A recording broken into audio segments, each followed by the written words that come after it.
This video is brought to you by Squarespace.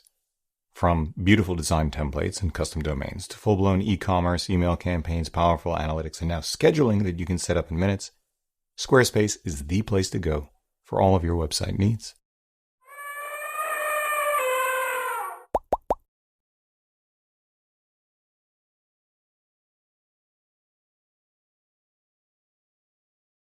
Hey everybody, I'm Hugh Brownstone for Three Blind Men and an Elephant.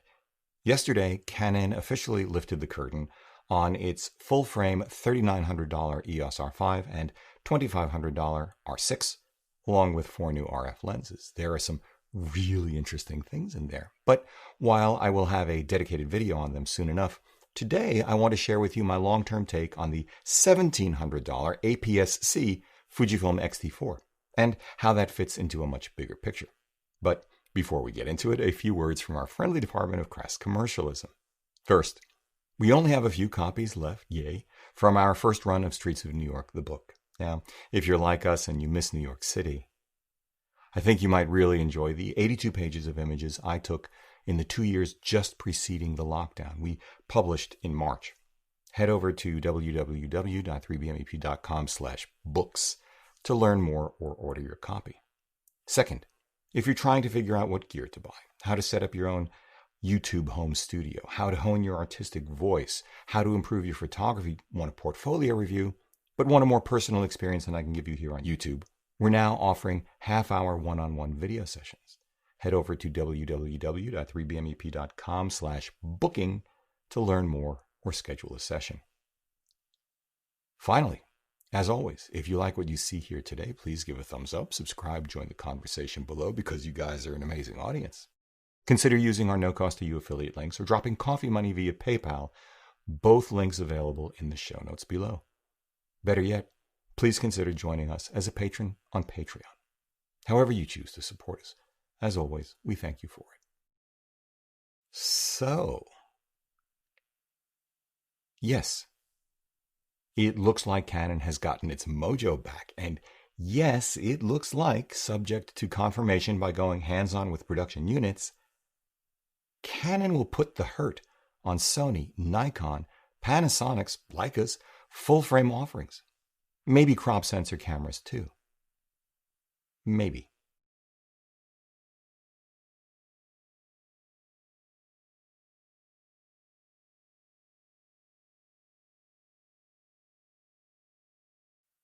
It may come down to who has the money, skill, and will to outlast the others, or which company has the strongest relationships with its customer base.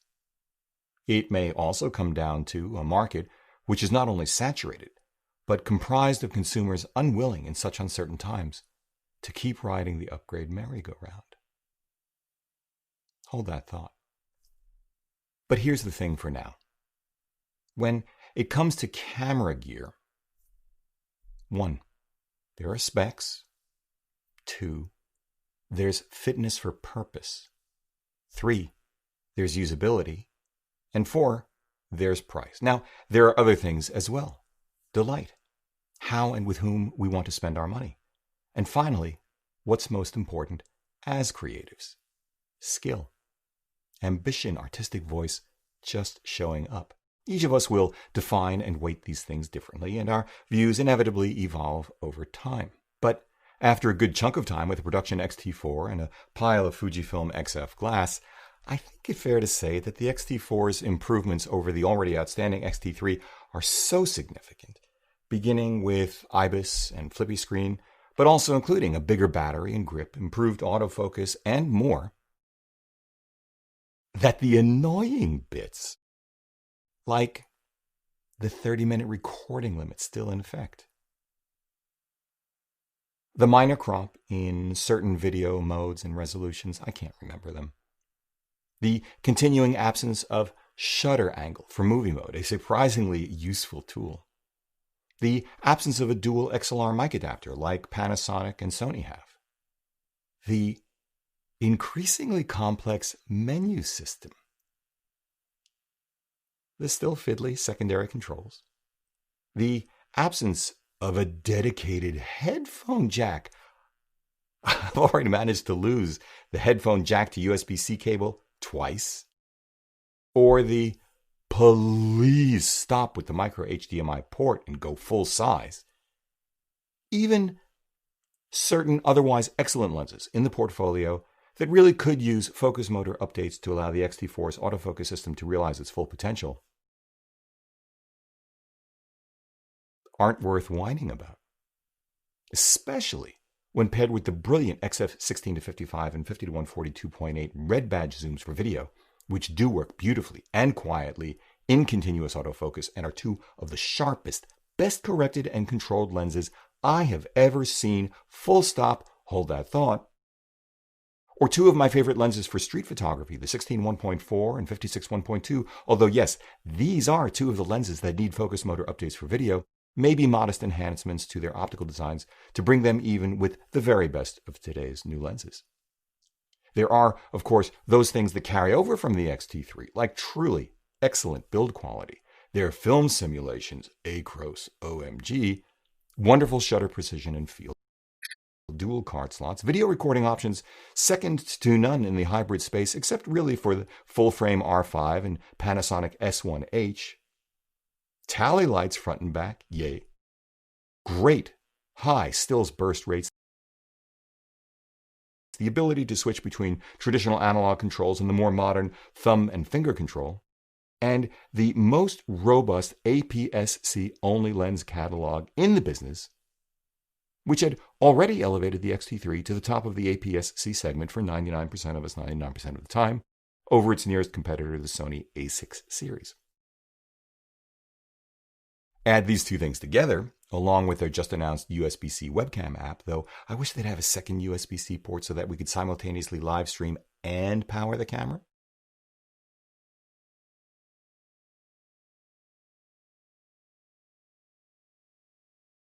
And the conclusion, to me, even with yesterday's announcement, is inescapable. For what we do, who we are, and I suspect for a great number of the rest of us, an XT4-based kit with the right lenses for the appropriate scenarios now offers the least compromised combination of performance, size, weight, ergonomics, price, and joy in the hybrid market, irrespective of sensor format. Plus, I really like how the company seems to understand and respect image makers. Of course, your mileage may vary, and that's fine. It is almost certainly true that once the 45 megapixel R5 and 20 megapixel R6 arrive and do deliver 8 full stops of Ibis, though I understand that 8 full stops is actually the combination of Lens IS and Ibis, still by far the boldest claim in the business. A standard 3.5mm headphone jack that the XT4 lacks, autofocus that just might be, maybe, significantly better for sports and wildlife, especially coupled with either of the keenly priced and I think actually quite cleverly considered RF600 or 800 f11s, or for portraits, the RF85 f2 macro that just might be optically uncompromised and does the 56 1.2, I'm not sure. The XT4's and XF lenses' shortcomings may stand out in sharper relief, convincing some of us to pony up and cross the threshold to Canon mirrorless full frame. I can see it. The paradox, though, is that, in my book, the $1,000 these days, 20 megapixel, micro four thirds Panasonic G9 system we've come to rely upon for our video work is the XT4's closest and most successful, well-rounded competitor. Seriously.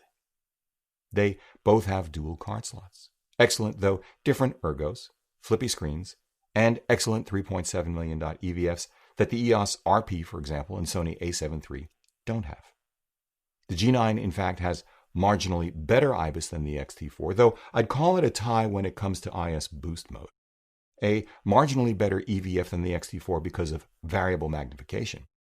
A dedicated 3.5mm headphone jack and full-sized HDMI port. Superior total system size, weight, reach, and price. A superior app. And glass that is generally smaller, quieter, smoother, and faster autofocusing, the best of which are optically as good as the best from Fujifilm. On the other hand, the XT4 has unequivocally superior eye, tracking, and video AF, marginally superior resolution, dynamic range, and low-light performance, a more modern USB-C port, and the ability to power the camera while recording or live stream, a more joyful shooting experience for photographers. Glass, which, among the best in the XF line, offer superior build quality and feel, including manual focus clutches like on the 16 1.4 and real aperture rings across the range. Now, this is just me, but I share this opinion with you based on a lot of quality hands-on time with most of the current mirrorless hybrid interchangeable lens cameras and many of the lenses from Fujifilm, Panasonic, Sony, Nikon, Canon, Leica, and Hasselblad. Did I leave anybody out? Sorry. I will try to remember to put links to all of these videos in the show notes down below. But what has made the XT4's place in the firmament clearest to me is relying on it for several recent hour-long live streams paired with the 16-55 2.8 red badge zoom, where continuous whack-a-mole autofocus performance and overall reliability were critical. And I knew that even paired with the outstanding Leica DG Vario Summilux 10-25 1.7, which is what I'm using now, I just couldn't count on the G9's autofocus. Not only did I not need to worry about autofocus, though I did on more than one occasion place something in front of me either inside the minimum focusing distance or outside the focusing area. Yeah. I didn't need to worry about image quality. I didn't need to worry about power. And I didn't need to worry about thermal cutoffs.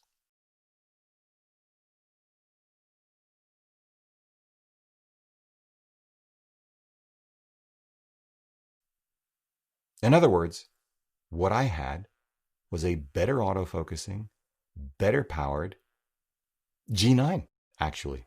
In fact, the XT4's autofocus worked absolutely as well as our Sony a6400s, even the newest full-frame A7 models for this particular scenario.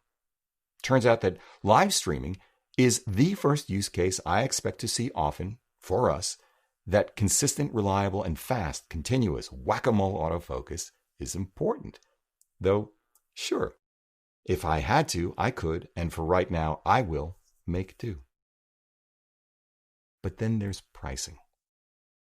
While the XT4 16-55 2.8 costs $2,500, and the G9 with 10-25 1.7 Vario Summilux $2,800, the 20-megapixel R6 with RF 24-70 2.8 will set you back a whopping $4,800, almost twice the price. Of course, you can argue that you can use an R or RP instead, but they'll set you back body only $1,700 or $1,000 anyway, so you're still between $3,000 and $4,000, and neither offers Ibis dual card slots or video performance equal to either the XT4 or G9. You could look, again, as most of us have, at a Sony a7 III with FE 24-70 2.8 because it does have Ibis and great 4K video, if no flippy screen, no 10-bit 4K video, no 4K 60p, and ergos only a mother could love. But it costs $4,200. Panasonic's incredibly well thought out, ergonomically satisfying S1, if burdened with a contrast detect only AF system, very much in need of a shot of phase detect autofocus points, along with some high quality, reasonably sized and priced native mount primes. Beyond Sigma's lovely 45 2.8 is the same $4,200 when paired with the excellent S Pro 24-70 2.8 as well. I really like the Nikon Z6 and their brilliant 24-70 2.8, better in my experience than the Sony, but Nikon also has the best lineup of modern, moderately fast primes in the business. But it's $4,100 for that combo, no dual card slots, AF which isn't quite in the same league as the Sonys, Canons, or XT4. Are any of these really worth that much more? I'd say certainly not for us, the way we're configured. We don't need more than what we have for video. Again, we can make do. And we neither need nor want more than what we have for our personal street work. But that's Leica for both of us. And that is another story for another time. If we weren't already invested in Leica for our personal work and didn't have the wherewithal to get there, if we weren't already invested in Panasonic and Sony for our video work, well, you know what? The XT4 and its ecosystem is probably where we'd be instead. Then again, depending on what Sony does next, or what Panasonic does next, that decision, that day, may come sooner. And that is because we have reached the point where we are one full hardware generation away for any of these companies from being so uncompromised that many of us could happily and productively use any of these systems for half a decade, maybe more, without upgrading at all, irrespective of use case. We have entered what I'll call the industry's planes, trains, and automobiles moment. Not the John Hughes, Steve Martin, John Candy holiday comedy, but the actual markets from which we can draw parallels. But before we go any further, I want to give a shout out to the good folks at Squarespace and thank them for making this episode possible. With their elegant layouts, click, drag, and drop interface, customization tools, excellent support, and more, Squarespace makes it a cinch for photographers and content creators, really any small to mid-sized businesses in any industry, to have an outsized presence on the web, and that has never been more important than now. Squarespace can literally have you up and running in minutes with a beautiful website and custom URL tailored to the way you want to present yourself. They really understand what it takes to build your online identity and grow your business. When you're ready to move beyond your basic site, Squarespace has you covered with their fully integrated and extensible platform.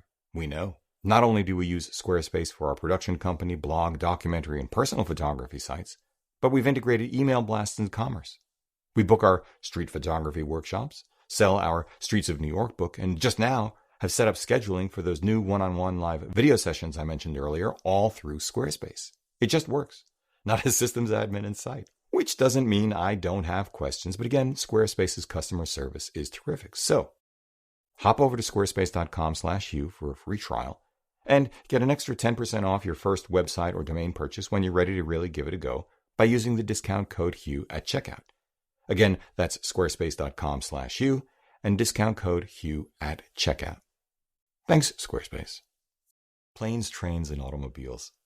Each of these industries has reached a point where additional technology and raw capability are, for the most part, simply unnecessary and uneconomic.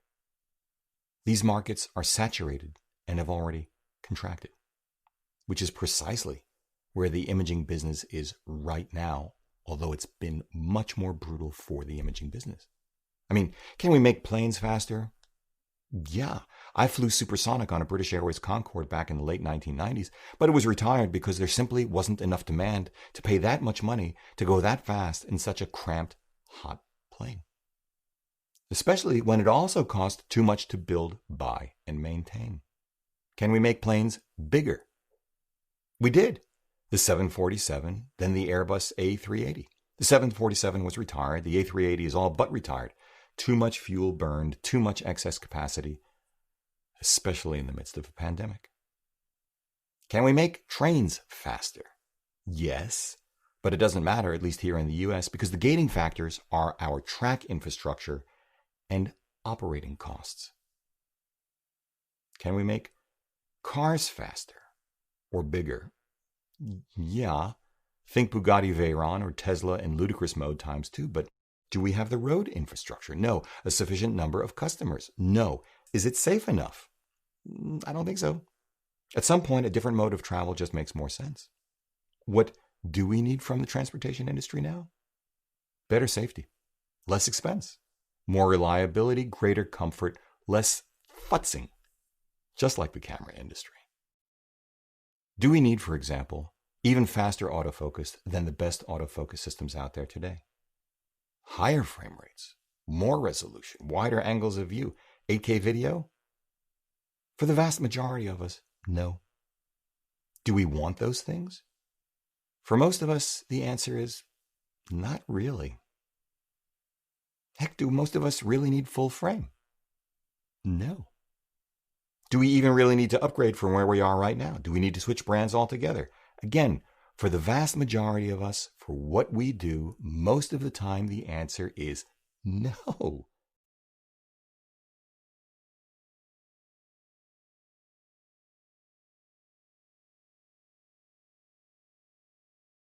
What we do want or need are things to be simpler, more reliable, less expensive, more enjoyable.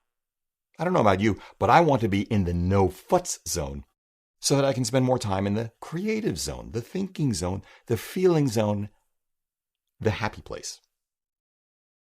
Here's what I mean by one hardware generation away. If the next iteration of the Panasonic G9, for example, call it a G10, arrives with phase detect AF that works as well as the XT4s, ditches the recording limit, swaps out the USB micro port for a USB-C port, and allows us to charge or power the camera while recording, and Why not? Works with the XLR mic adapter. Done. What else do we need? Olympus having left the building or not? For video, nothing. Well, okay. We'd still like an internal electronic variable neutral density filter. If the next iteration of the Nikon Z6 comes out with unlimited recording, dual card slots, further improved AF, and cleans up some of the implementation oddities like how ISO is set, maybe adding pixel shifting too, done. What else do we need then, other than for Nikon to round out its Z-Lens offerings at the long end? If the Sony a7 IV or a7S III arrives in a new chassis that truly, not relative to the a7 III, but to the human body in mind, replaces the current menu system, touch interface, rear panel, industrial design, and ergonomic vocabulary with something that allows the camera to fall to hand and operate as intuitively as the best Fujis, Canons, Panasonics, and Leicas. And hey, why not? Adds pixel shifting and improves heat management so that we really, finally don't ever have to worry about unlimited recording again. And yes, let's get very piggy, adds that electronic internal variable neutral density filter. Done. Especially since they've already got so much great glass that they've managed, at least for the primes, to keep relatively small. Do you really think if an otherwise reimagined a7S III only does 4K, that Canon's 8K R5 will blow it out of the water? I don't. At least not on that basis. Ergonomics. That's an entirely different discussion because there really is no point talking about capabilities in a vacuum. It's about usable capability in the real world, and for each of us, usability is a different thing. Where could we go that it would be a big deal? Again, just like planes, trains, and automobiles, what would usable capability look like in the camera industry beyond what I've already mentioned? Well, how about much better AI, because it's still pretty dumb, so that we don't need 6 pages of autofocus settings like we have now. Although, we could simply embrace, once again, the single point autofocus and recompose technique that actually worked quite well for decades. Okay, I don't want to give up autofocus either. Exposure blending powered by really smart AI, so we don't need to use our iPhones when we want the widest dynamic range with the best possible exposure. Although, we can do that in post. It just requires futzing. Perfected simulated depth of field for stills and video, powered by that much smarter AI, so we don't need to carry lenses as big and expensive as we do now. Or we can just shut up and get on with it, because the amount of processing power and resulting improvements in heat management required will take a while. Still, these would be the kind of capabilities or thought experiments that could materially change the process and results of image making for many of us.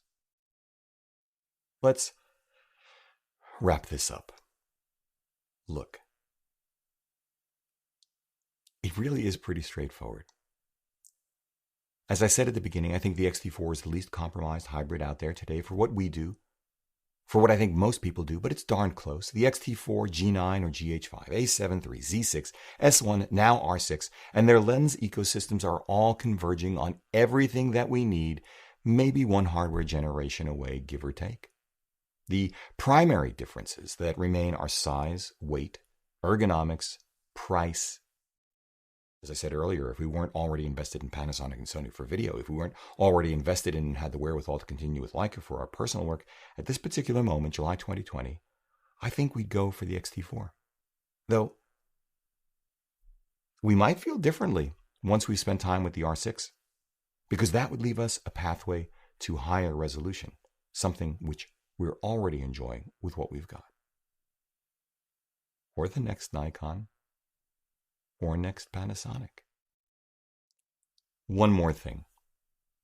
Some of you are probably wondering why I haven't talked about dynamic range or high ISO performance, or the full frame look, or how we can crop with 8K. I understand.